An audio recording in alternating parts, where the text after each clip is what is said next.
but there's hockey today. Big time hockey. We complained a lot in our recap of NBA All-Star Weekend, Kate, rightfully so, that the NBA All-Star Weekend festivities just don't have the same juice that we got this weekend in the Four Nations face-off. The Kachuk brothers deciding, hey, you know what? We're going to go out there and show them what America's all about. They went out there and did that. And everybody dropped the gloves within the first 9 seconds. 3 different fights. I mentioned this to you earlier off the air. We were out with some friends, and there was a whole big bunch of 20-something dudes down the other end of the bar who were just losing the whole bar was going nuts, first of all, watching this as it was happening. But they're chanting, USA, USA. There may have been one of them who took his shirt off at one point. I don't know. It was crazy.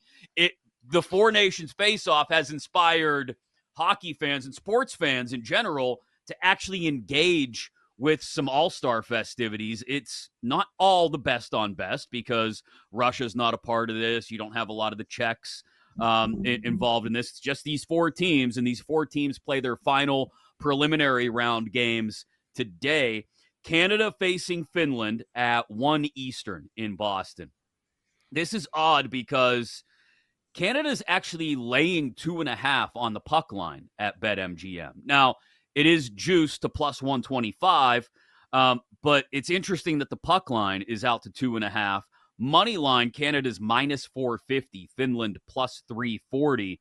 A regulation win for either team gets them into the final Thursday night against the United States. An overtime or shootout win for either team, Canada or Finland, would open the door for Sweden to steal that other spot if they beat the Americans in regulation tonight. That game drops the puck just after 8 o'clock, the Americans against the Swedes.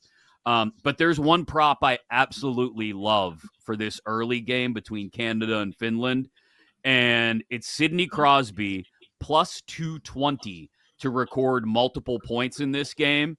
After the game he had in the opener, had a huge night, 3 assists, behind-the-back passes, all kinds of crazy stuff, including an assist on the overtime winner by Mitch Marner.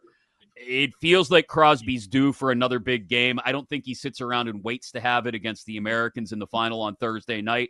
I think we get a big game out of Sidney Crosby this afternoon for Canada to cement their spot in that final. So Crosby to record multiple points at plus 220, Kate, I really like that if I'm looking at player props.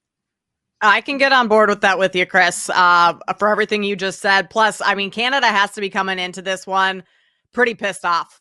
They just broke their 13-game win streak over the United States.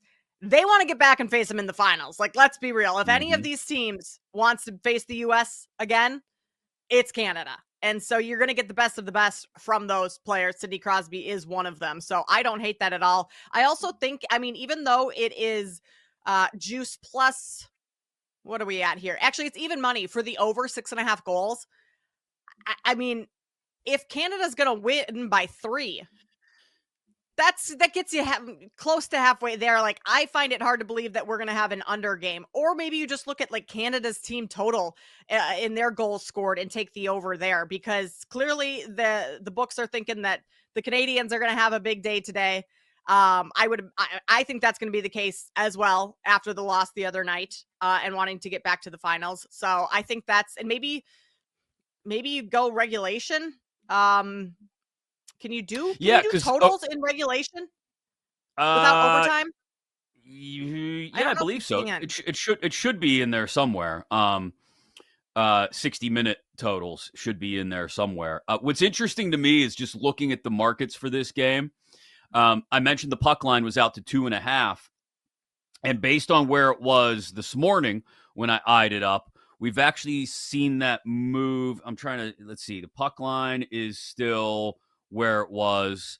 The money line, actually remains the same. It's the total that's moved more than anything else. You mentioned 6.5. This morning it was at 6, and it was minus 120 to the over. So they tacked on the extra half goal now. Tells you some action to the over. No surprise. I think a lot of people are thinking in the same way we are, that if Canada's going to win this game, they're going to win it not comfortably, but offensively. If Finland, I think either team, both teams are going to come out, I would suspect, trying to dictate pace and tempo. I don't know if either team is going to come out. Like, I don't think we get sort of, early jabs at each other and everybody just kind of retreating to their corners and playing No. safe hockey. I think we're going to see both teams chase the lead early. And then whichever team gets the lead is going to be the one that I think maybe pulls back into a shell a little bit. But Canada is the more talented team. Interesting. Coming into this, I was leaning over when it was at 6. Now that it's at 6.5, I still agree that I think we get offense on both sides, but I'm not sure if I'm necessarily willing to go in on that. Although, like you said, it's even money at 6.5. It's just wild to me that there is a world where, and this is what happens when you only have 3 games in the preliminary round, where this game could end in overtime or a shootout, and it would open the door for Sweden to beat the U.S. in regulation later tonight and sneak into the title game. I don't know. Look, the U.S. is obviously flying high off of Saturday night's win, but they literally have nothing to play for in this game against Sweden. So I don't know what that means for this game tonight. Same thing. Total sitting at 6, and even money on both sides of the total. U.S. on the puck line is -1.5 at +130. Money line is -200. They're clearly favored in this one, Kate, but there's literally nothing to play for in this. Which tells me that I'm not betting this one because you don't know. Yeah, I could see the U.S. Not necessarily sitting guys, but just not playing as hard. Maybe they mix up the lineups a little bit. Mm-hmm. Some guys that don't play quite as much get more minutes today. I would like to take Sweden +1.5 on the puck line, but then you're laying -155, and that's not enticing whatsoever. If there's any bet, maybe you take Sweden money line, get +165, just knowing that the U.S. really won't care about this. But correct me if I'm wrong. If Canada and Finland end in regulation, say Canada wins in regulation, then the outcome of USA Sweden doesn't matter at all for either team. Correct. So then I think that is something that I would recommend just staying away from, unless you just want some action where you're throwing like a couple dollars on it. It's not like a massive bet for you, because in a game where the stakes don't really matter, I think you save your money in that aspect. Well, what I would keep an eye out for is, let's say, this is where you get the benefit of a healthy amount of time between games too. If you see this first game, Canada-Finland, go to overtime or a shootout, you'll know that the door is open for Sweden if Sweden, would then need a win in regulation. What I would then pivot towards, and obviously watch the market, because the market's going to move based on the outcome of that first game and what then the second game means for Sweden, obviously. I would pivot towards an over in the second game. I would pivot towards Sweden, team total going over. I would just get the sense that Mike Sullivan's I think he's probably, like you said, going to play those depth lines some more minutes anyway in this game. But I think if he finds out that, a Sweden regulation win would put them through to the final, I'm not saying he's going to call the dogs off and hand the game to the Swedes. Far from it. But I do think he's going to be very careful, even more careful, in how he manages things.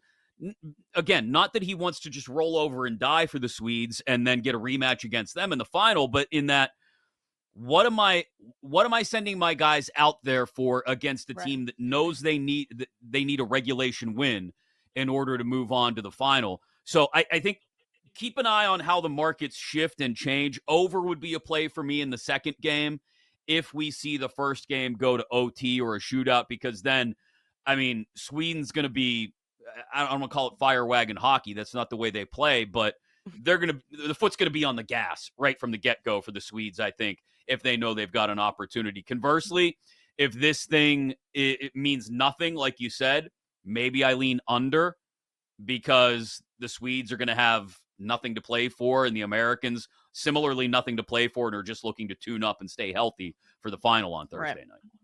And is there any shot if that game does, well, for the U.S. it doesn't mean anything, but they sit their starting goalie, play your backup goalie, keep your starter healthy?